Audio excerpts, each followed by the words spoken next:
성공률이 채 20%가 안 되는 거잖아요. 이렇게 하는 게 맞는 걸까? 그 삶에 대한 공허함, 제 뒤를 이렇게 든든히 지켜주고 있던 존재가 어느 날 이렇게 사라지고 나니까 왜 열심히 사는 거지? 어차피 다 죽고 말 건데 다시 못 느낄 줄 알았던 그런 크고 깊은 사랑을 받는 느낌을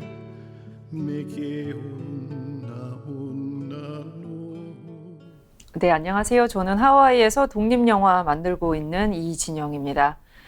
제가 찾은 너무나 귀하고 아름다운 이야기를 나누고 싶어서 영화 만들게 됐습니다.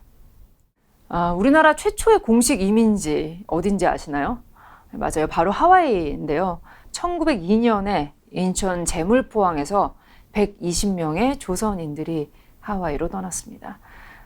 그때부터 이제 1905년 이민이 거의 중단되다시피 할 때까지 2년 동안 한 7,000명 정도가 하와이 사탕수수밭에서 일하기 위해서 한국을 떠나게 됩니다. 그리고 그분들은 이제 하루 10시간씩 일을 하면서도 독립운동 자금을 보내서 이제 한국이 독립할 수 있도록 많은 힘을 보탰는데요. 개리야, 할머니 어릴 때 어땠냐고 물어봤지?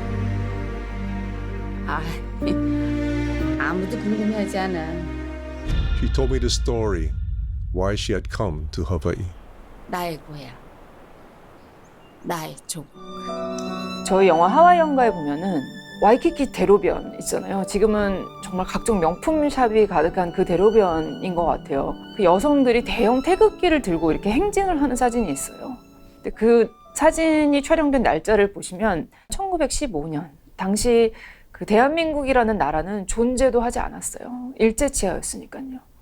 그런데 하와이에 있던 여성들은 그 태극기 행진을 통해서 소리 없이 대한민국의 존재를 알리고 그 고국의 독립을 외쳤던 거예요. 그 외딴 섬, 아무도 아는 사람도 없는 하와이에서 말이에요. 그분들이 왜 그랬을까요? 꿈이 있었기 때문이라고 저는 생각을 해요. 자신들 뒤에 오는 아이들은 식민지 조국의 백성으로 살지 않게 하겠다는 꿈. 그 꿈이 바로 지금 우리가 누리는 시간과 공간인 거고요. 하와이 이민 역사는 다른 말로 저는 사랑의 역사라고 생각을 합니다. 하와이는 많은 사람들이 파라다이스라고 할 정도로 아름다운 곳이잖아요. 저 또한 그 매력에 빠져서 20대 중반에 하와이로 이사를 갔어요. 처음 몇 년은 뭐 신나게 보냈죠. 하와이 정말 아름답고 또 사람들도 정말 친절하고 다정하거든요. 그러던 어느 날 저희 아버지가 돌아가셨어요. 근데 부모님의 죽음은 사실 누구나 겪는 거잖아요. 누구나 그 아픔을 겪고 또 이겨내고. 그런데 저는 한 몇 년을 헤어나지를 못했어요. 그 전에 이제 제가 이민자로 살면서 느끼기 시작했던 어떤 외로움, 또 삶에 대한 공허함, 거기에 이제 제 뒤를 이렇게 든든히 거대한 산처럼 지켜주고 있던 존재가 어느 날 이렇게 사라지고 나니까 인간의 삶이 이렇게 유한한데 이게 더 열심히 살아야겠다 이런 마음이 드는 게 아니라 왜 열심히 사는 거지? 어차피 다 죽고 말 건데 이런 마음이 드는 거예요. 근데 그러던 어느 날 이제 제 삶에 큰 질문을 던져줄 어떤 분을 만나게 돼요. 아마 하와이 한인사회에서 가장 존경받는 어르신이 아닐까 싶은데요. 그 성함이 김창원 회장님이세요.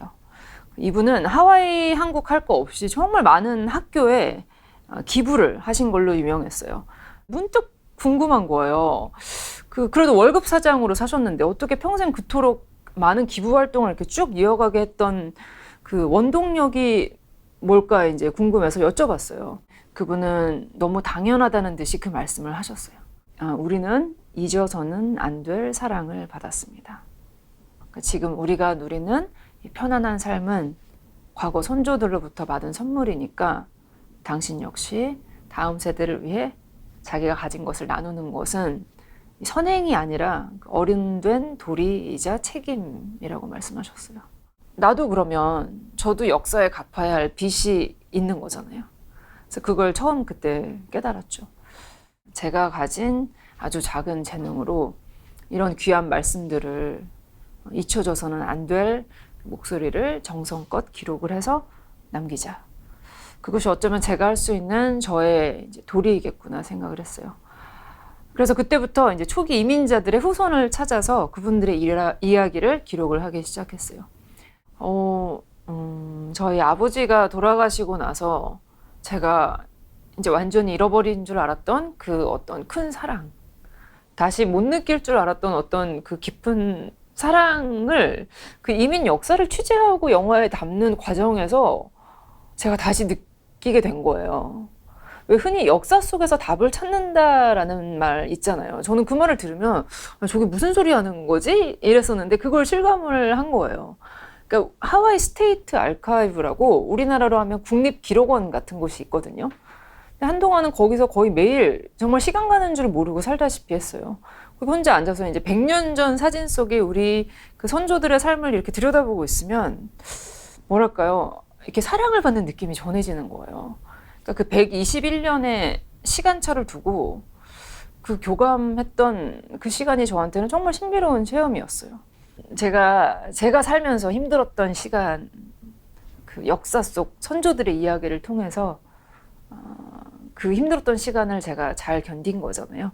저 스스로를 위로도 하고 또 다독이는 과정에서 이거 정말 효과가 좋네? 이렇게 느꼈으니까 그거를 많은 분들과 어떻게 하면 나눌 수 있을까 고민을 하다 보니까 이제 영화를 만들게 된 거죠. 그래서 탄생한 하와이 연가는 121년 전 하와이로 건너갔던 그 초기 이민 선조들에게 음악으로 바치는 헌사를 쓴다는 마음으로 기획을 했고요.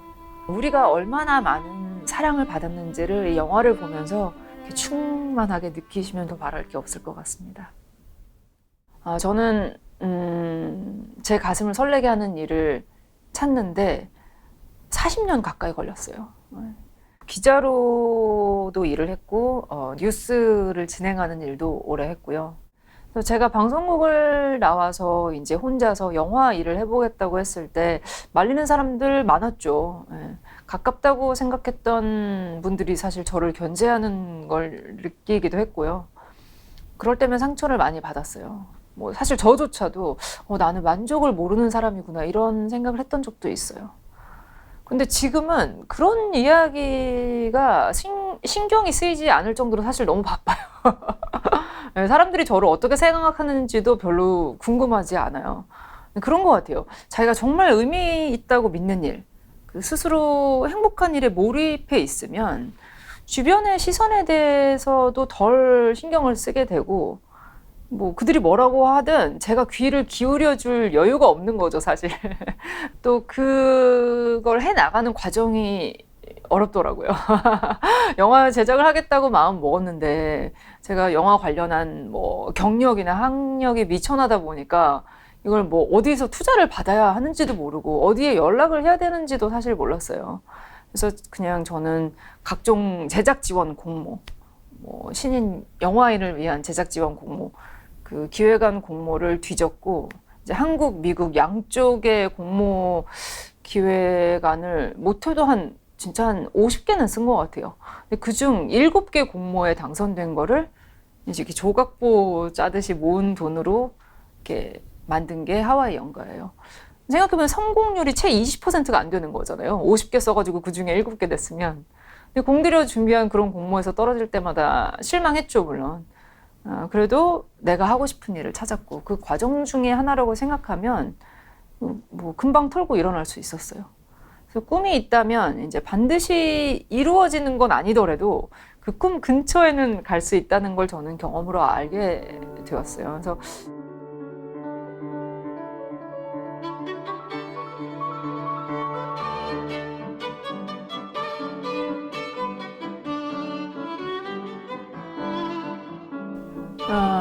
힘들었던 순간요. 사실 오늘 아침에도 계속 그 공모 지원 쓰다가 왔고요.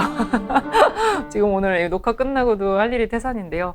그 영화는 혼자 할 수 있는 일이 아니잖아요. 그리고 또 이제 음악 영화다 보니까 제작비가 만만치가 않은데 그 제작비 마련을 위해서 이 이야기가 왜 의미가 있는지를 이제 그게 뭐 기관이 됐건 개인이 됐건 설득하는 일이 사실 가장 힘든 것 같아요. 근데 이제 그 과정 속에서 이 이야기가 어쩌면 나에게만 의미가 있는 건 아닌가, 나만 지금 좋자고 여러 사람 고생시키는 거 아닌가 이런 생각을 했던 적도 있어요. 그리고 촬영 스텝이 이제 그만두면은 제가 급여를 충분히 주지 못해서 그런 게 아닌가 하는 뭐 자책도 많이 했고요. 뭐 촬영 전날이면 잠을 한숨도 못 잘 때가 대부분이고 매일매일 크고 작은 사고의 연속인데요. 그래서 그 두려움을 최소화하기 위해 제가 찾은 가장 좋은 방법은 그냥 매 순간 최선을 다하는 것 같아요. 그러니까 어찌 보면 굉장히 진부한 답일 수도 있는데 그것만한 게 사실 없더라고요. 그러니까 제가 만든 작품을 모두가 좋아할 수 없어요. 예, 그거 알고 있거든요. 그리고 너무 부족한 부분도 많고. 하지만 제가 스스로 최선을 다했다는 거를 알면은 그걸 알아야지 제가 스스로 떳떳할 수 있다는 거를 배웠어요. 이렇게 하는 게 맞는 걸까? 또 이 사람 말을 들어야 하는 게 아닐까? 저 사람 말을 들어야 하는 게 아닐까? 그런 의문, 그런 압박감이 느껴질 때면 그냥 편집본을 한 번 더 봤어요. 원고도 한 번 더 보고 이렇게도 해보고 저렇게도 해보고 문장도 뭐 작은 차이지만 이렇게 써보고 저렇게 써보고 남들이 그 차이를 알건 아니건 그거는 중요하지 않은 것 같아요. 그냥 내 스스로 내가 최선을 다했다고 알 수 있을 때까지 그냥 하는 거예요. 예를 들어서 편집을 막 실컷 해요. 근데 하루 지나서 보면은 전에 했던 게 훨씬 나은 거예요. 근데 그렇다 그래서 우리가 보냈던 그 밤새운 게 의미가 없었냐 하면 전혀 아닌 거예요. 그죠? 뭐 제자리 걸음일 때도 있겠지만 그렇다고 해서 그게 의미가 없는 건 아니죠. 프로젝트가 끝났을 때 아, 나는 그래도 내가 할 수 있는 최선을 다했다. 그걸 아는 게 정말 중요한 것 같아요. 네. 포기하고 싶을 때도 많으실 것 같아요. 네. 너무 많죠, 사실. 그리고 막 화날 때도 있어요. 나한테는 이렇게 중요한 얘기고 이렇게 중요한 얘기니까 이렇게 훌륭하신 분들이 지금 뭐 김지현 씨도 그렇고 용전일도 그렇고 조수미 선생님도 다 해줬는데 왜 이거 안 해줘? 괜히 억울한 마음이 들 때가 있거든요. 근데 그런 마음 들면 안 되는데 그럴 때는 그냥 조금 하루 정도만이라도 뭐 영화를 보든가 제가 좋아하는 음악을 듣던가 잠깐 그 프로젝트에 떨어져 있어요. 그러고 나서 또 하루 맛있는 거 먹고 이러면 또 다시 그런 거 아무것도 아닌 게 돼요. 왜냐하면 큰 틀에서 보면은 저는 꿈을 이뤘잖아요. 제가 하고 싶은 이야기를 찾았다는 거. 그 과정에서 일어나는 아주 작은 장애물이기 때문에 그래서 그냥 하루만 지나면 다시 이제 씩씩해서 또 어떤 공모가 있지? 여기 연방정부 말고 주정부에 또 이런 공모가 있다는데 그럼 또 이제 막 쓰고 있는 거예요. 네, 그래서 기자로 일할 때 그 작가 무라카미 하루키 씨를 인터뷰를 한 적이 있는데 세상은 여전히 불길하고 글을 읽고 쓰는 것만으로는 고통에 처한 아이들을 구할 수도 없는데 당신이 생각하는 문학의 효용은 무엇입니까? 이렇게 물었을 때 그 하루키 씨는 이렇게 답을 했어요. 좋은 스토리라면 읽는 이의 감정은 물론이고 행동도 바꿀 수 있다고 믿는다고요. 그래서 훌륭한 이야기는 만국 공통의 언어이기 때문에 한국과 미국, 러시아, 뭐 베트남 이런 데 있는 이들은 모두 각기 다른 언어를 사용하지만 좋은 이야기를 만나면 똑같이 감동하고 또 슬퍼하고 즐거워하잖아요. 뭐 여전히 어딘가에서는 아이들이 죽고 전쟁도 일어나고 하겠지만 저도 그걸 믿어요. 좋은 이야기에는 그 어떤 분쟁이나 갈등을 이길 힘이 있다고 믿습니다. 그래서 그 믿음으로 앞으로 나아갈 수 있는 것 같아요.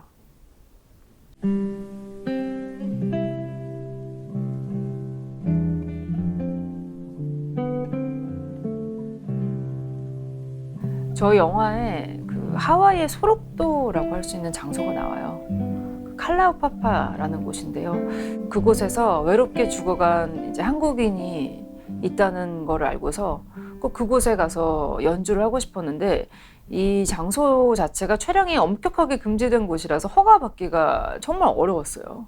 이제 몇 달에 걸쳐서 결과적으로 촬영 스텝 6명이 들어갈 수 있는 이제 허가를 받게 됐어요. 그 처음 사람들이 버려졌던 그 장소에서 이 연주를 시작했는데 그때 그 어떤 따뜻한 온기가 저를 이렇게 감싸는 그런 기운이 느껴졌던 기억이 생생해요. 그때 저희 모두 그곳에 계셨던 분들에게 경의를 표하는 마음으로 촬영을 시작했는데 그 땅에서 이제 외롭게 죽어간 한국인 이민자들 또 그 외 다른 나라 이민자들의 넋을 이 아름다운 음악으로 기를 수 있어서 정말 감사하고 행복했어요. Aloha ule, aloha ule, me ke huna huna no i kalipo. 꿈을 찾아도 만약에 이게 내가 안 가본 길이면 그 한 발자국 내딛는 게 너무 어려워요. 안 가본 길이니까 그렇잖아요. 근데 막상 그 길에 큰맘 먹고 이렇게 크게 쉼업하고 걸어가면 알게 되실 거예요. 생각보다 많은 사람들이 나랑 같이 옆에 걷고 있는데 내가 몰랐던 거고, 생각보다 많은 사람들이 내가 가는 길을 응원을 해주고 도움의 손길을 줄 거라서 두려워하지 않았으면 좋겠어요. 그리고 할 수 있는 것부터 그냥 작게 천천히 하면 돼요. 꿈을 꼭 이뤄야만 의미가 있나요? 그건 아닌 것 같아요. 내가 꾸는 꿈 가까이 이렇게 갈 수 있다는 거, 그 꿈을 향해 계속 천천히 나아갈 수 있다는 것 자체도 저는 아름답다고 생각을 해요. 뭐 지금까지도 어렵게 왔지만 사실 앞으로도 이 제 꿈을 찾아가는 과정이 쉽지는 않을 거라는 거를 알 것 같거든요. 잘 알아요. 하지만 그래도 저는 너무 행복하고 좋아요, 그게. 왜냐면 제 꿈을 찾아가는 과정이니까요. 이제 문제는 하필 그게 이제 또 독립영화 제작이다 보니까 참 쉽지 않은데요. 제 꿈을 응원하신다면 10월 30일 하와이 연가가 전국에서 개봉을 합니다. 그때 영화관에서 많이 봐주시면 감사하겠습니다. 감사합니다.